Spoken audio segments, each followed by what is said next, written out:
All right, so today we're going to be going over framework 3.0a, and that framework is interpret products of whole numbers.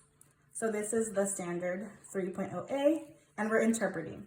So we're interpreting 5 times 7 as a total number of objects. So there's 3 ways to figure out how to solve 5 times 7, and the first way is through concrete objects. So here I have marbles. You don't have to use marbles. You can use blocks, you can use marbles, you can use cubes, cars, anything that you have enough of that the students can count. You don't have to have different color marbles or different color objects. I'm just using different colors. That way a student can say, oh, blue, I already counted the blues. Let's move on to counting reds. That way, if these are all one color, they would probably get confused on which ones they already counted. So we have 5 containers here. As you can see, 1, 2, 3, 4, and 5. And these containers represent the 5 in the 5 times 7 equation. In each container, we have 7 marbles. As you can see, 1, 2, 3, 4, 5, 6, and 7. And the 7 marbles in each container represent the 7 in the equation of 5 times 7. So the student can look at these marbles and say, this is 1, 7, 2, 7, 3, 7, 4, 7, and 5, 7. And by counting tangible items, they can pick up the items and they can count them, pick them up, move them around, and determine how much of each item there is. So when it comes to finding the product of 5 times 7, the student can say, for each one they can count, and they can say, okay, this is 7. Let's count the red. Total, that's 14. Let's count the green. That'll be 21. If we count the black ones, in total that would be 28.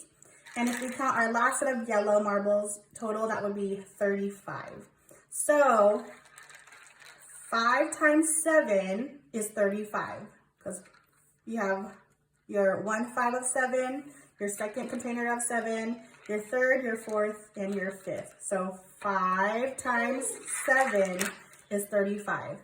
If the student can understand through concrete objects that they have 5 times 7 equals 35, they can move on to another type of product way to solve, which would be through representation. So representation is the same idea, but it is on a 2D scale. So it is either on a diagram or an image or a chart like this. So again, it's very similar. It's just on paper. So you have your 1, 2, 3, 4, and 5 containers. And in each container, you have your marbles of 7. So 1, 2, 3, 4, 5, 6, 7. It's the exact same thing, but it's on a sheet. So our last and final way to find the product of 5 times 7 is through abstractness. So abstract would be through symbols. So the reason it's called abstract is because you're not seeing a picture, or you're not seeing marbles or anything tangible. You're just seeing symbols, or in our case, the symbols will be digits.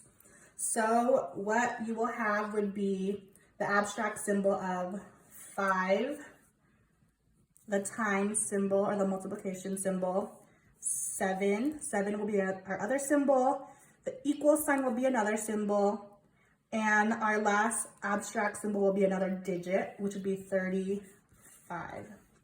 So 5 times 7 equals 35, and this is our abstract simplification.